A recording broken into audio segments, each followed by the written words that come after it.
This is episode 30 of the Shameproof Your Life podcast, the one where I talk about talking too much. I'm your host and life coach, Danita Bremer. Have you ever received a prompting that you ignored for a long time, like 17 years? This podcast is that for me. I'm telling my stories, I'm learning from my past, and my intention is that you will hear something that gives you hope, reassurance, and understanding, and helps you know that you aren't alone. Okay, so podcast number 30. How exciting is that? I am on my first day of a bone broth cleanse, which means that all I have had to eat today is nothing. And I've been drinking bone broth all day long. I have some issues with some food and I'm trying to figure it out. So I'm cleansing and then reintroducing foods. I was feeling very low earlier today, but I took a nap and now I'm here and I'm feeling fantastic. And the first thing I wanted to mention is that I have a new survey. So I've had a survey out for several weeks. And so some of you may have taken it, but I decided to kind of revamp it.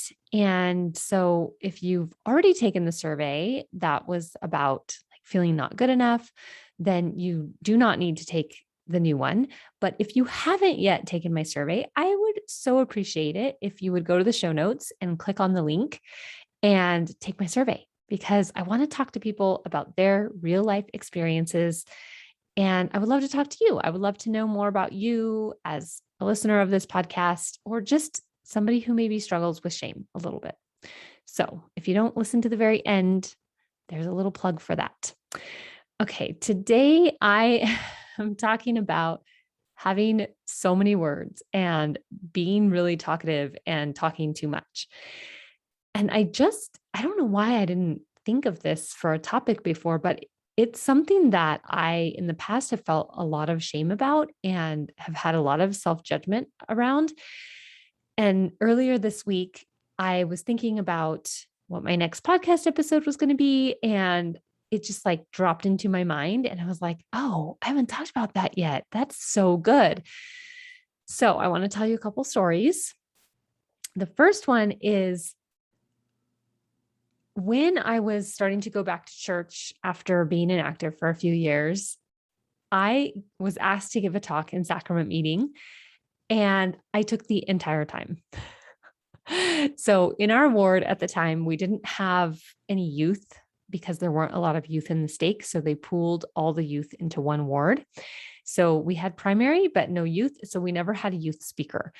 And I don't know if that really matters, but I'm pretty sure I was the first speaker, and I literally talked for like 40 minutes until the time was up. And one of my friends was supposed to speak after me, and whoever was conducting got up after me. And like, I was in this like twilight zone or something. It was my first talk in sacrament meeting, probably ever, actually. I don't think I ever spoke in sacrament meeting when I was young, but because I was way too shy. I did one time sing a song, but I was super nervous. And I only did it because my grandmother wanted me to, but I never spoke in sacrament meeting growing up. And so this probably was my first talk ever.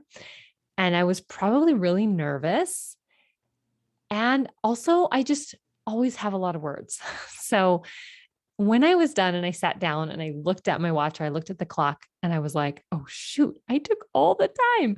The person who was conducting stood up and he said, we'll have Brother Sprague speak to us next week. And I was so embarrassed, so mortified. Like, oh my gosh, how could I just ramble on for that long? And so after that, I've given several talks in church since then, but I always think about that. And I always make a point to watch the time. Now, I'm not saying that I always stick to my time, but I don't go way over. I might go like a few minutes over.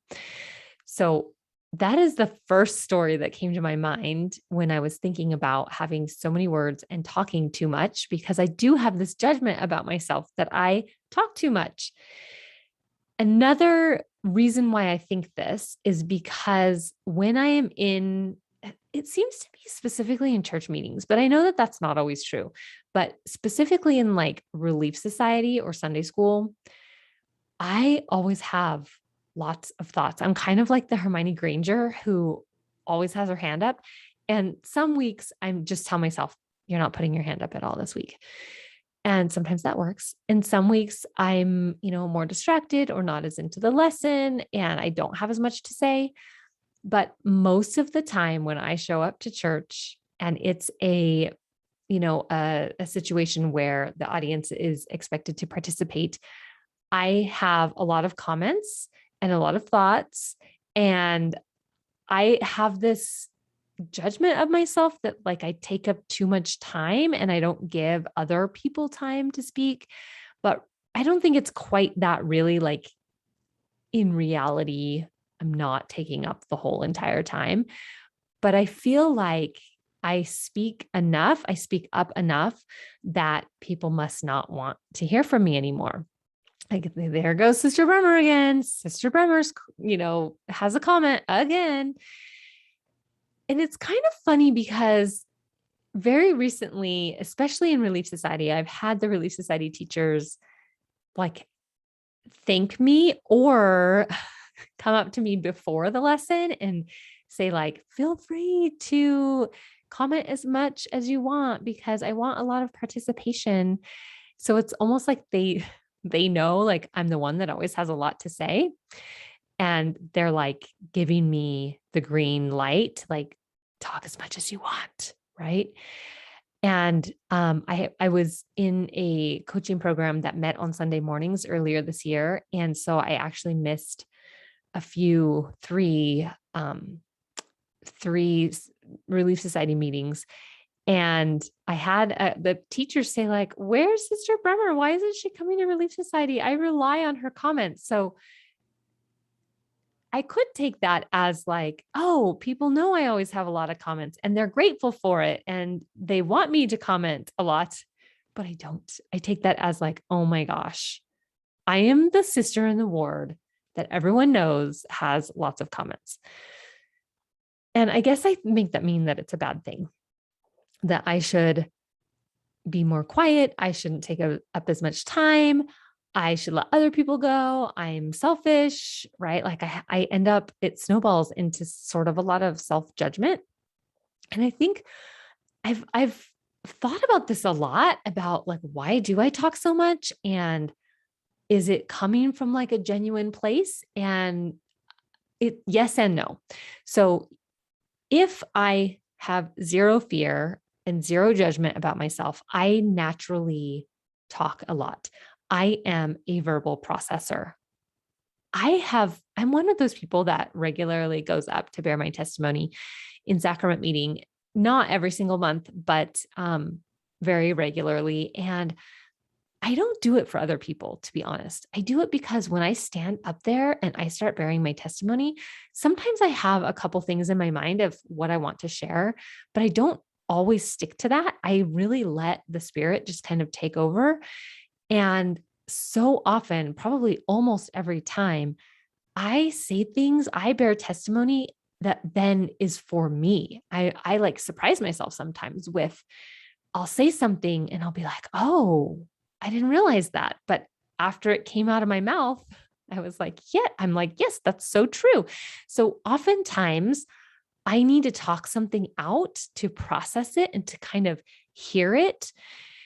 And this is something, being a verbal processor is something that it's a term that I learned fairly recently in the last 2 or 3 years.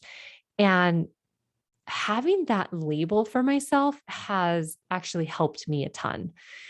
And the other interesting thing about this is that when I was young, probably up until I was an adult, I was super, super shy and didn't talk. Now, it's not that I didn't have things to say, but I didn't allow myself to share them, to speak my mind.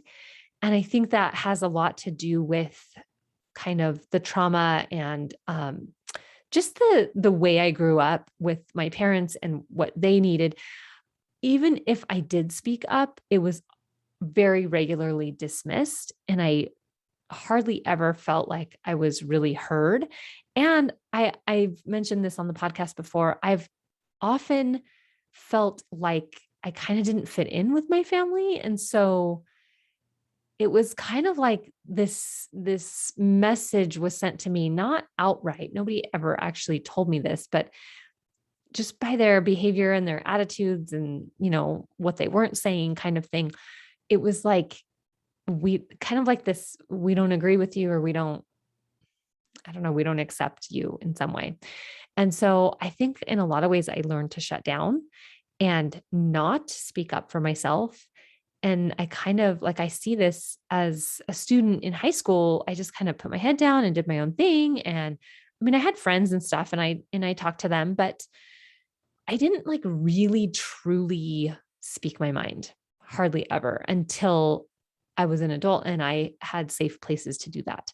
So in some ways, I look back and I think, oh my gosh, all these words from my childhood that I didn't allow myself to let out, I'm now allowing myself to let them out and to be free with them. But then it's like the pendulum swings too far the other way, right? So when I was a kid, I shut it down and I didn't open myself up to all the thoughts and opinions and beliefs that I had, and I didn't share those. And so now that I have opportunities to share, it's almost like the pendulum is all the way on the other side, that I like overshare. I don't quite think it's overshare, but I allow myself to really speak my mind and to have opinions and beliefs and share them with other people. And then I kind of judge that as like, oh, you spoke too much. Why do you always just talk about yourself?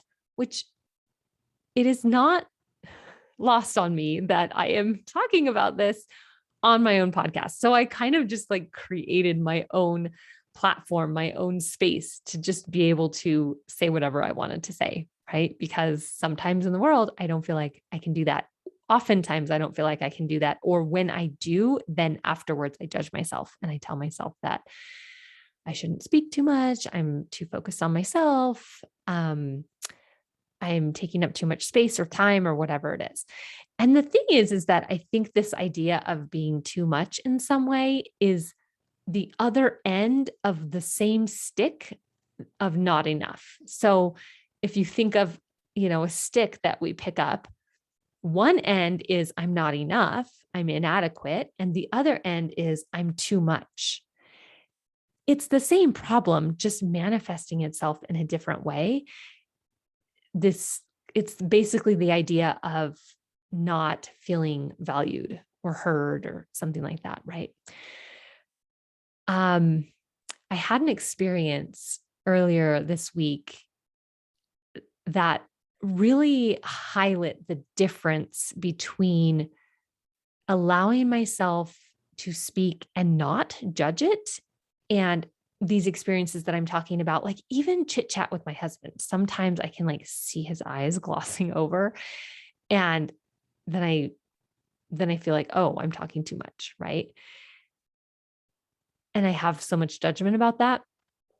My kids start school next week, and so a few days ago they had like a check-in, and the school had sent out an email asking for volunteers to help them run the check-in. And so I got to sit at a table with a bunch of little tags, because the kids would come in, they would have to do certain things, like they'd have to make sure they're checked in. If they're sixth grade or higher, they would get their locker information, what locker they're assigned to. And then they would come to my table and they would get the tag so that they could take school photos. And so I would have to ask them what grade they're in and what their name is. And I would find their tag, and then they would take that tag and hand it to a photographer. And so at first I was just like, what's your grade? What's your name? Here's your tag. And, I was there for a few hours. And so I realized I got to make this fun. Like it wasn't like a conscious thing, but I think I was getting a little bit bored or something. And so I started like, I don't know, almost being overly friendly, but honestly, that is who I genuinely am. So when the kids would walk up, I would, ask them their grade and their name. And then I would be like, I would just start to chit chat with them and like say things like, oh my gosh, kindergarten? You're in kindergarten? so exciting. Are you nervous or are you excited? And the little kids would be like, both. And so I would try to kind of put them at ease, like, oh my gosh, you have nothing to be worried about. It's going to be amazing. And sometimes I would say things like, oh, you win the prize. Of course, I didn't really have a prize for them. Or I would say, you're a winner. If they were in seventh grade or ninth grade or 12th grade, which are the grades of my kids, I would ask them if they know my kid that's their same age, and kind of make some jokes or tell them like, oh, go make fun of my daughter, whatever, say hi to her for me. My son is in seventh grade. And so I would say, do my son? And they would either say yes or no. And if they said yes, I'd be like, oh, you need to stay away from him. He's just like a grumpy old man. Like, don't be friends with him. And they kind of laugh. Right. And so I'm like conversing with these kids and welcoming them, and like, if they have a teacher who one of my kids has had, I'd be like, oh my gosh, I love that teacher so much. And at some point, I had this like awareness that I was talking a lot, or that maybe I was being kind of weird in some way, because the other stations, they were just like all business, right? They were like, okay, what's your name? Blah, blah, blah. Here you go. This is what you do. On to the next table. And I had this sort of awareness, like maybe you should like tone it down. And then I just was like, no, this is fun. And some of these kids are new to the school and they're just like deer in the headlights. And I'm just trying to put them at ease. And I mean, I love our school. And I think one of the best things about it is that people are so friendly and that it's so welcoming. And it's like this community. And so if me or one of these people is their first experience with the school, I want them to know that we are friendly and welcoming and we want them there, and that kind of thing. And so I had this moment where I was like, am I going to judge myself or am I not? And then I just was like, no, I'm not doing that. It's totally fine and acceptable and it's fun. And I'm not like, it's fine. And I walked away at the end of my little shift there. And I was like, oh my gosh, that was so much fun. Like, I loved having these little 30-second, 1-minute conversations with the parents or the kids. I had a couple of my kids' friends come up to me and say, hi, Mrs. Bremer. And I just genuinely had so much fun with it. And I had a friend say, like, maybe you need to get out and socialize more. And maybe that's true. But also, I think what it was that made it so much fun was that I was genuinely being myself without judging myself. Like, I walked away and I was like, that was so fun. And you were amazing. Like, you were friendly. And, sometimes people would ask me questions. I would try to help them as much as possible. And I talked a lot. And I might have made some people uncomfortable. I don't know. That for sure wasn't my intention, but I was being me and I wasn't judging myself, versus all the times in the past when I've gone to Relief Society or whatever, these social situations where I talk a lot. And then afterwards, I would be like, you talk too much. You need to be different.